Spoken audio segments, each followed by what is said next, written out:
Hello everybody. As we all know that CDP is the heart of teaching examination. CDP जो है वो किसी भी टीचिंग एग्जामिनेशन के लिए हार्ट है और कोई भी एग्जामिनेशन के लिए जो हार्ट है वो है क्या, प्रैक्टिस सेशन। सो इसी बात को ध्यान रखते हुए आज हम लोग जो है वो CDP का प्रैक्टिस सेशन आज से स्टार्ट कर रहे हैं और ये जो है वो यूपी टेट के एस्पिरेंट्स के लिए बहुत इंपॉर्टेंट है। बाकी जे टेट और भी जो भी अदर टीचिंग एग्जामिनेशन है उनके लिए भी CDP मोर और लेस सबके लिए सेम होता है। तो कॉन्सेप्ट क्लैरिटी के लिए हर एक टेट के एस्पिरेंट्स के लिए बहुत ही इंपॉर्टेंट सेशन होने वाला है। ऑलराइट दोस्तों, सो चलते हैं अपने पहले क्वेश्चन की तरफ। पहला है कि विच of the following statement about development is correct. It means कौन सा कथन जो है वो डेवलपमेंट यानी कि विकास के बारे में जो है वो सही है। कुछ स्टेटमेंट है और हमको देखना है इसमें से जो है वो विकास को लेकर कौन सा बात जो है वो सही है। So development can always be measured precisely. All right, development can always be measured precisely. ठीक है, development is a multi-dimensional and multi-directional. Development in children can be predicted very accurately. Development is simple and unidirectionally. जो इसमें सबसे best option है वो क्या है, विकास जो है वो बहुआयामी और बहुदिशात्मक है। एक्चुअली विकास क्या होता है, डेवलपमेंट जो है वो फिजिकल, कॉग्निटिव, सोशल और इमोशनल यानी कि हर एक डोमेन का जो है वो बात को जो है हम लोग डेवलपमेंट कर देते हैं। इसलिए वो क्या होता है कि multi dimensional and multi directional यानी कि वो बहुत सारे चीज़ों को जो है वो विकास हम लोग को दिखाता है। ओके, और ग्रोथ जो है वो क्या बताता है, किसी एक हम लोग का बॉडी का इंक्रीज होना, शेप, साइज, इन सब चीज़ों का इंक्रीज होना जो है वो हमें ग्रोथ बताता है। Then second question is an increase in the height and weight of the children is an example of. अगर बच्चों की लंबाई और वजन में वृद्धि जो है वो किस चीज का उदाहरण है, कॉग्निटिव चेंज यानी संज्ञानात्मक परिवर्तन, मात्रात्मक परिवर्तन, गुणात्मक परिवर्तन और भावनात्मक परिवर्तन। तो जब किसी चीज में वृद्धि हो तो वो जो है कैसा चेंजेस है, मात्रात्मक यानी कि quantitative change. Alright, next question है which of the following is not characteristic of development. इसमें से जो है वो कौन सा विकास का जो है वो विशेषता नहीं है। इट मीन्स कौन सा इसमें से नहीं है। बीइंग क्यूमुलेटिव है, बीइंग डायरेक्शनल ये भी है, बीइंग स्पेसिफिक ये भी है, then being uncontrol and independent ये नहीं है। इट मीन्स अपना राइट ऑप्शन जो है अपना राइट आंसर जो है वो ऑप्शन डी हो जाएगा। देन आगे है संविधान के किस संशोधन से शिक्षा एक मौलिक अधिकार बन गया। It means by which amendment, कौन सा अमेंडमेंट के थ्रू जो है education become a fundamental right, शिक्षा को जो है एक फंडामेंटल राइट बना दिया गया। सो हमको पता है कि 86वां संविधान संशोधन जो कि 2002 में आया था, इसके तहत क्या है कि अनुच्छेद 21 जोड़ा गया और 21 में भी क्या है कि 21A जोड़ा गया, जिसके तहत बोला गया कि 6 से 14 साल के जो भी बच्चे हैं उसको क्या है कि बिल्कुल फ्री एंड कंपलसरी एजुकेशन देना है और उसी के तहत जो है वो क्या है कि शिक्षा को एक मौलिक अधिकार बनाया गया। तो 86वां संविधान संशोधन would be right answer. It means option A is the बिल्कुल राइट। ओके, बहुत इंपॉर्टेंट क्वेश्चन है, बिल्कुल ध्यान से इन सारे क्वेश्चंस को देखना है। ये सारा क्वेश्चन जो है वो ऑलरेडी पूछा गया है, ये ऐसा अपना मन से बनाया हुआ क्वेश्चन नहीं है। ये सारा क्वेश्चन क्या ऑलरेडी प्रीवियस एग्जामिनेशन में पूछा जा चुका है। Next is the growth of a child is primarily related to. It means बच्चे का वृद्धि जो होता है वो मुख्यतः किस चीज से संबंधित होता है। ओके, जब भी वृद्धि का बात आए, वृद्धि का बात आए तो वो किस चीज से होता है, शारीरिक से होता है। इट मीन्स शारीरिक विकास यानी कि फिजिकल डेवलपमेंट। ओके, शारीरिक विकास से का मतलब क्या होता है कि हम लोग का जो है ना वो बॉडी का इंक्रीजमेंट होना। ओके, जैसे शेप और साइज, इन सब चीज़ों में आकार का बढ़ना घटना, इनको हम लोग कह देते हैं फिजिकल डेवलपमेंट यानी कि शारीरिक विकास। आगे है plays a significant role in the development of young children for the following reason except. मतलब किस चीज़ के अलावा निम्नलिखित कारणों से खेल युवा बच्चों के विकास में एक महत्वपूर्ण भूमिका निभाता। इट मीन्स इसमें से 4 वजह दिया गया है और ये बता रहा है कि खेल जो है वो बच्चों का विकास करने में भूमिका निभाता है, लेकिन उसमें से एक जो है वो गलत है। तो क्या बात है देखते हैं। वे अपने शरीर पर निपुणता प्राप्त करते हैं। बिल्कुल, खेलने से क्या होता है कि हम अपने बॉडी पर जो है वो कंट्रोल होता है। जब हम लोग दौड़ते हैं तो हमको अपने पैर पर बैलेंस होता है। जब हम लोग हाथ से बॉल को पकड़ते हैं तो उससे हमारा हाथ का बैलेंस जो है वो अच्छा होता है। तो बिल्कुल हम लोग क्या है कि अपने बॉडी पर मास्टरी करते हैं। बिल्कुल सही बात है। इट स्टिमुलेट दियर सेंसेस, यानी कि इंद्रियों को उत्तेजित करता है, हम लोग खुश होते हैं इससे, जो है वो हम लोग कई बार बहुत अलग अलग तरह का इमोशन आता है जब हम लोग खेलते हैं। तो जब हारते हैं तो उससे अलग तरह का इमोशन रिलीज होता है, जब हम लोग जीतते हैं तो उससे एक अलग होता है, जब किसी तरह का चीज़ होता है तो हर एक तरह से उसमें क्या होता है कि अलग अलग सेंसेस का स्टिमुलेशन होता है। तो ये भी बिल्कुल सही है। देन आगे है, ये समय बिताने का एक सुखद तरीका है। इसका क्या है कि डेवलपमेंट से कोई नाता नहीं है। ये क्या कह रहा है कि इसमें से खेल जो है वो क्या कौन सा बात है जो बता रहा है कि खेल से हम लोग का विकास भी होता है। तो अगर हम लोग का टाइम पास करने के लिए खेल रहे हैं तो वो विकास से कोई मतलब नहीं, उससे हमारा कोई विकास नहीं होता है। They acquire new skills and learn what when to use them. It means क्या है कि नए कौशल हासिल करते हैं और सीखते हैं कि उन्हें कब प्रयोग किया जाता है। बिल्कुल, जब खेलते हैं तो उससे हमारे अंदर टीम वर्क आता है, उससे हमारे अंदर मोटिवेशन आता है, उससे हमारे अंदर पेशेंस, परसेवरेंस, कंसिस्टेंसी, डिसिप्लिन, इन सब चीज़ों को हम लोग सीखते हैं और उसको फिर क्या है कि हम लोग अपना जीवन में जो है उन लोग उसको हम लोग लगाते हैं। तो खेल से हम लोगों को ये सारा चीज़ जो है वो हम लोगों को मिलता है, लेकिन ये नहीं मिलता है, इसलिए ये राइट ऑप्शन हो जाएगा, क्योंकि यहाँ पर पूछ रहा है इसमें कौन सा चीज़ जो है वो इफेक्ट नहीं करता है। आगे है कि ह्यूमन डेवलपमेंट इज मानव विकास। मानव विकास जो है वो कैसा विकास है? ओके, सो मानव विकास कैसा होगा? Quantitative, qualitative, unmeasurable to some extent, A और बी बोथ। ओके, सो आप लोगों ने बहुत सही समझा, बिल्कुल राइट आंसर क्या होगा? ए और बी दोनों। हम लोग का विकास कैसा है? क्वांटिटेटिव है और क्वालिटेटिव भी है। इट मीन्स एक तो हम लोग क्वांटिटी में भी बढ़ते हैं, हमारा जो हम लोग जब नन्हा बच्चा थे, छोटा सा थे, तो उस समय क्या है कि हमारा हाथ पैर सब कुछ क्या है कि बिल्कुल छोटा छोटा था।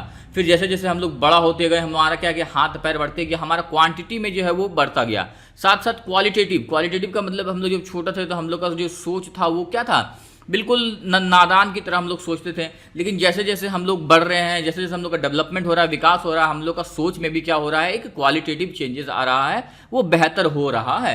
इस वजह से डेवलपमेंट जो है वो कैसा है? क्वांटिटेटिव भी है और क्वालिटेटिव भी है।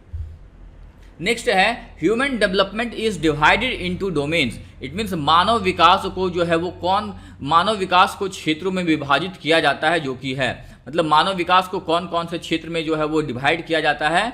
तो physical, cognitive, emotional and social. शारीरिक, संज्ञानात्मक, संवेगात्मक और सामाजिक। फिजिकल तो हो गया, जो हमारे शारीरिक यानी कि बॉडी में हम लोग का हाथ पैर जो और सब चीज़ों का लंबाई, हमारे लंग्स का, हमारे हार्ट का, उन सब का जो बढ़ रहा है लेंथ एंड ब्रेथ, उसको हम लोग फिजिकल बोल देंगे। कॉग्निटिव हमारे दिमाग से जुड़ा, जो हम बुद्धि से सोचने में ज़्यादा सक्षम हो पा रहे हैं, उस चीज़ को कॉग्निटिव। इमोशनल, हम ज़्यादा अभी इमोशनल हो पा रहे हैं। और सोशल, सोशलाइजेशन, लोगों के पास बैठकर हम बहुत सारी चीज़ों को सीख रहे हैं। तो ह्यूमन डेवलपमेंट में क्या होता है? ये हमारा 4 का 4 डोमेन है, जहाँ पर चारों में ही हम लोग का डेवलपमेंट होता है। किसी एक में ऐसा नहीं हो कि पहले फिजिकल हुआ फिर कॉग्निटिव होगा। यहाँ पर क्या है कि चारों में साथ साथ साइमल्टेनियस प्रोसेस है, जहाँ पर चारों डोमेन में एक साथ जो है वो हम लोगों का डेवलपमेंट हो रहा है। और जिसमें जितना ज़्यादा चारों डेवलपमेंट होता है, वो बालक क्या होता है कि उतना ही जीवन में अच्छा करता है। ओके, नेक्स्ट है, development results in new characteristics and new abilities. विकास के परिणाम स्वरूप नवीन विशेषताएं और नवीन योग्यताएं प्रकट होती है। तो ये बात किसने कहा? बहुत सही बात कहा है, ये हडलॉक के द्वारा कहा गया है। इट मीन्स क्या है कि जैसे जैसे हम लोग डेवलप होते हैं, जैसे जैसे हम लोग का डेवलपमेंट होता है, वैसे वैसे क्या होता है कि हमारा जो है वो एबिलिटीज़ बढ़ता है और हमारे अंदर नए नए तरह के जो है वो पोटेंशियल आता है और हम लोग नए नए तरीक़ों के काम को करने के सक्षम होते हैं। इट मीन्स ये जो डेवलपमेंट है उसको क्या है कि वूम्ब से लेकर टूम तक, मतलब बिल्कुल जन्म अवस्था, गर्भ अवस्था से लेकर बिल्कुल कब्र जाने तक जो है वो हमेशा हम लोग के अंदर एक डेवलपमेंट प्रोसेस चलते रहता है। और उसके तहत हम लोग बहुत सारी चीज़ें जो है वो जीवन में सीखते हैं। कई बार हमारे कई चीज़ें बढ़ता है और घटता है। तो ये क्या है कि never ending process, continuous process है जो कि चलता ही रहता है और न्यू एबिलिटीज़ को हम लोग जो है वो एक्वायर करते रहते हैं। तो ये बात जो है वो हडलॉक ने कहा था। आगे है इन चाइल्ड डेवलपमेंट, बाल विकास में क्या बात है? Emphasis is on the process, सही बात। Then emphasis is on the role of environment, मतलब कि वातावरण और अनुभव की भूमिका पर बल है, ये भी बात सही है। गर्भ अवस्था से किशोरावस्था तक अध्ययन होता है, ये भी बात सही है। उपरोक्त सभी, इट मीन्स क्या है कि चाइल्ड डेवलपमेंट में क्या होता है कि ये इन सारे प्रोसेस पे जो है वो हम लोग देखते हैं काम होता है। वातावरण की वजह से भी चाइल्ड डेवलपमेंट होता है, देन इसमें प्रोसेस पे ज़्यादा ध्यान दिया जाता है, और इसके बाद क्या है कि हर एक चीज़ों का अध्ययन किया जाता है। इसमें गर्भ अवस्था से लेकर किशोरावस्था तक कैसे एक इंडिविजुअल में क्या क्या चेंजेस आ रहा है, जब वो नन्हा बच्चा था, जब वो इन्फेंट था तब उसमें क्या चेंजेस आया, जब थोड़ा सा बड़ा हुआ चाइल्डहुड स्टेज में आया तब उसके अंदर क्या चेंजेस आया, जब एडल्टहुड में गया तब उसमें क्या चेंजेस आया। इन सब चीज़ों का स्टडीज़ जो है वो कॉन्सेप्शन से लेकर एडोलेसेंस तक जो है वो चाइल्ड डेवलपमेंट के अंतर्गत आता है। ऑलराइट, नेक्स्ट है the field of study of child development is, बाल विकास का अध्ययन क्षेत्र क्या है भाई। हम लोग जो है वो किस चीज़ का स्टडी करते हैं चाइल्ड डेवलपमेंट में, बाल विकास में किस चीज़ का अध्ययन करते हैं, तो study of different stages of child development, बाल विकास की विभिन्न अवस्थाओं का अध्ययन। जस्ट अभी हमने समझा कॉन्सेप्शन से लेकर जो है वो एडोलेसेंस तक हर एक स्टेज का हम लोग स्टडी करते हैं। वातावरण का बाल विकास पर पड़ने वाले प्रभावों का अध्ययन, बिल्कुल हम जैसे इन्वायरमेंट में रहते हैं वैसा हम बन जाते हैं। अगर हम अच्छे संगत में रहते हैं तो हम अच्छा बनते हैं, हम बुरे संगत में रहते हैं तो बुरा बनते हैं। हम जितना हाई लेवल थिंकिंग वाले लोगों के साथ रहते हैं हम उतना बड़ा काम करने का पोटेंशियल हमारे अंदर आता है, और जितने छोटे सोच वाले लोगों के साथ रहते हैं हम उतने छोटे। इसलिए हमारे पर क्या कि वातावरण का बहुत बड़ा असर पड़ता है। इसलिए अक्सर मम्मी पापा हम लोग से क्या कहते हैं कि हमें क्या कि अच्छे दोस्त बनाना चाहिए, हम वैसे लोगों के साथ मीटिंग करें जो क्या कि हमारे पोटेंशियल को और ज़्यादा आगे बढ़ाए, ना कि वैसे लोगों के साथ जो हमको डिग्रेड करे। तो वातावरण का बहुत बड़ा इफेक्ट पड़ता है। आगे है व्यक्तिगत विभिन्नताओं का अध्ययन, मतलब इंडिविजुअल डिफरेंसेस। बिल्कुल हर एक इंडिविजुअल जो है वो यूनिक है, और हर किसी में एक क्या है कि अलग अलग जो है वो डिफरेंसेस है। कोई जो है वो इंट्रोवर्ट हो सकता है, कोई एक्सट्रोवर्ट हो सकता है, कोई किसी एक चीज़ में अच्छा हो सकता है, कोई दूसरी चीज़ में अच्छा हो सकता है। इस वजह से क्या है कि हमको हर एक लोगों का डिफरेंसेस को रिस्पेक्ट करते हुए जो है वो स्टडी करते हुए जो फिर उसके हिसाब से बताना है कि कौन सा चीज़ बेहतर है और किस चीज़ पे काम करके हम लोग जो है वो और बेहतर जो है वो बना सकते हैं। तो चाइल्ड क्या है इसमें उपरोक्त सभी, यानी कि all of the statement is the correct, option D is right answer. Next है the principle of survival of the fittest, यानी कि सर्वाधिक उपयुक्त जीवित, सर्वाइवल ऑफ द फिटेस्ट रहता है का सिद्धांत किसके द्वारा दिया गया था। ये सिद्धांत हम लोग बचपन से पढ़ते आ रहे हैं और ये बहुत ही इंपॉर्टेंट सिद्धांत है। ये बचपन से लेकर 55 तक हर जगह पर लागू होता है और हम लोग को बिल्कुल इस पे जो है ना काम करना चाहिए। जैसे कि अभी हम लोग टीचिंग एग्जामिनेशन का तैयारी बहुत सारे कर रहे हैं एस्पिरेंट्स, तो क्या है कि जिस समय आप आओगे विभाग में तो वहाँ पर क्या होंगे, ऐसा होगा कि बहुत सारे पॉलिटिक्स से आपको जूझना पड़ेगा। अगर आप उस पॉलिटिक्स को नहीं जूझ पाओगे, कई टीचर्स, कई जो सीनियर्स होंगे या फिर कई तरह के कैटेगरी में लोग बढ़ जाते हैं, तो उसके बाद फिर क्या है कि अगर आप उस प्रेशर को झेल नहीं पाओगे तो क्या होगा, आपको मन करेगा कि इस जॉब को छोड़ दें, हम यहाँ से निकल जाएँ, कुछ भी करके यहाँ को छोड़ दें। लेकिन जैसे जैसे आप उस चीज़ को सर्वाइव करने लगोगे आप फिर क्या है कि वहाँ पर फिट बैठ जाओगे और जब सर्वाइव करोगे तभी वहाँ पर जीवित रह सकते हो, अगर नहीं तो छोड़ कर जाना पड़ेगा। Okay, in the same way हर एक जगह पर जैसे एग्जामिनेशन का तैयारी है, अगर उस तैयारी का जो प्रेशर है, जो पेशेंस है, जो कंसिस्टेंसी है, अगर उस चीज़ को हम झेल नहीं पाए तो क्या होगा, हम लोग रेस से बाहर निकल जाएंगे और जो वहाँ पर सर्वाइव कर दिए हैं वो क्या है कि आगे निकल जाएंगे। तो ये थ्योरी जो है वो डार्विन के द्वारा दिया गया था, बहुत सही थ्योरी है और हर जगह पर ये अप्लाई होता। बहुत इंटरेस्टिंग, बहुत मज़ा वाला चीज़ है ये थ्योरी। जब इसको आप डिटेल में कभी पढ़ने का मौका मिलेगा तो बिल्कुल पढ़िएगा, इसको बहुत मज़ा आने वाला है। नेक्स्ट है which of the following statement is not correct, इसमें से कौन सा कथन जो है वो सही नहीं है, मतलब कि गलत स्टेटमेंट है। Development and growth are synonymous, यानी कि विकास और वृद्धि एक दूसरे के समान अर्थी हैं, दोनों समान अर्थ। यही पहला ही स्टेटमेंट गलत हो गया। विकास और वृद्धि बिल्कुल एक दूसरे से अलग है। डेवलपमेंट क्या है, it is a continuous process, ये मतलब हमेशा क्या है कि वुम्ब से लेकर टूम तक, गर्भ अवस्था से लेकर कब्र तक जो है वो चलता ही रहता है, जबकि वृद्धि क्या है कि एक समय के बाद जो है वो रुक जाता है। इसलिए हम दोनों को समान अर्थी नहीं कह सकते, दोनों का बिल्कुल अलग अलग डोमेन है। ओके, आगे भी देख लेते हैं। Development is a continuous process, विकास एक सतत प्रक्रिया है, बिल्कुल सही बात, ये हमेशा चलते रहता है। Growth is a part of development, वृद्धि विकास का ही एक भाग है, सही बात है। ये अगर ग्रोथ है तो ये पूरा का पूरा सर्कल क्या है, डेवलपमेंट है, यानी कि ग्रोथ जो है वो डेवलपमेंट का हिस्सा है। आगे है development reveals qualitative changes in work capacity, efficiency and behaviour, विकास कार्य क्षमता, कार्य कुशलता और व्यवहार में आने वाले गुणात्मक परिवर्तनों को प्रकट करता है। तो बिल्कुल सही बात, डेवलपमेंट से इन सारी चीज़ों में परिवर्तन होता है। सो अपना राइट आंसर हो जाएगा ऑप्शन ए।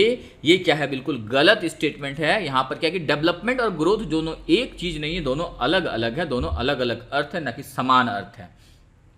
नेक्स्ट है एक बच्चे की वृद्धि और विकास के अध्ययन की सर्वाधिक अच्छी विधि कौन सी होगी। वाह, क्या बात कहा कि which is the best method, कौन सा मेथड जो होगा वो सबसे बेस्ट होगा चाइल्ड्स ग्रोथ एंड डेवलपमेंट को हमको अगर मेजर करना हो, अगर उसको हमको जानना हो, तो साइको एनालिटिक यानी कि मनोविश्लेषण, तुलनात्मक कंपैरेटिव, विकासीय विधि डेवलपमेंट मेथड, सांख्यिकी विधि statistical method.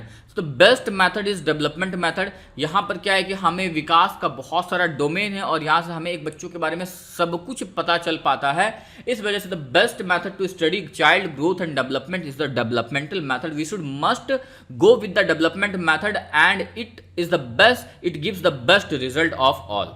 Okay, then this is the last question of the session. ये आज का अंतिम सवाल है, डेवलपमेंट मीन्स विकास का अर्थ क्या है। ओके, चार ऑप्शन देखते क्या है। प्रोग्रेसिव सीरीज ऑफ चेंजेस, परिवर्तनों का उत्तरोत्तर श्रृंखला। प्रोग्रेसिव सीरीज ऑफ चेंजेस गलत नहीं है, ये भी सही है, progressive series of changes. But क्या है कि जब भी सीडीपी है ना तो उसमें चार का चारों ऑप्शन को हमको पढ़ना होता है, क्योंकि जो बेस्ट ऑप्शन है उसको हमको चूज करना है। Progressive series of changes as a result of motivation. देखिए यहाँ पर सिर्फ क्या बोला था कि परिवर्तनों का उत्तरोत्तर श्रृंखला, गलत बात नहीं बोला है, सही बात है कि जो परिवर्तन हो रहा है और एक कंटिन्यूअस प्रोग्रेसिव वे में हो रहा है तो उसको हम लोग कह सकते हैं डेवलपमेंट। लेकिन यहाँ क्या कह रहा है कि अभिप्रेरणा के फलस्वरूप जो है वो होने वाले परिवर्तन की उत्तरोत्तर श्रृंखला, यानी कि प्रोग्रेसिव तो चेंजेस हो रहा है लेकिन वो किसके रिजल्ट में, मोटिवेशन के रिजल्ट में। इस चीज को और रिफाइन किया। अगला ऑप्शन देखते हैं, शायद उसको और अच्छा रिफाइन करें। अभिप्रेरणा एवं अनुभव, ऊपर में क्या था, सिर्फ और सिर्फ अभिप्रेरणा मोटिवेशन, लेकिन यहां पर क्या बोला गया कि मोटिवेशन एंड एक्सपीरियंस की वजह से जो चेंजेस आए, जो परिवर्तन आए, उसको हम लोग डेवलपमेंट कहते हैं। देन अगला देख लेते हैं, परिपक्वता एवं अनुभव। इट मीन्स क्या है कि मैचुरेशन एंड एक्सपीरियंस की वजह से जो चेंजेस आए उसको हम लोग डेवलपमेंट करते हैं। सो जो the best of the best option है वो ऑप्शन डी है। So we should must proceed with the option C. Okay, so this would be the very correct answer of question number 15। Means कि development क्या है, development का अर्थ क्या है। Alright, सो ये आज का सेशन है सीडीपी का। होप आपको ये सारे क्वेश्चन समझ में आए होंगे। ये सारा का सारा क्वेश्चन जो है वो यूपी टेट और अदर एग्जामिनेशन से भी कुछ कुछ क्वेश्चन लिया गया है, ताकि आपका एक ओवरऑल कॉन्सेप्ट जो है वो तैयार हो सके। मान लीजिए यूपी टेट में क्वेश्चन पूछा गया है लेकिन कई बार रिपीटेटिव क्वेश्चन पूछा जाता है, तो कई बार हमारा कॉन्सेप्ट गैप हो जाता है। तो उस गैप को मेंटेन करने के लिए भी क्या है कि हमने कुछ अलग एग्जामिनेशन के क्वेश्चन को भी उठाया, ताकि वो गैप भी जो है वो फिल होते रहे। होप सेशन आपके लिए हेल्पफुल रहा होगा। मिलते हैं अगले सेशन में, तब तक के लिए रिविजन करते रहिए, पढ़ते रहिए, बढ़ते रहिए। Shining of.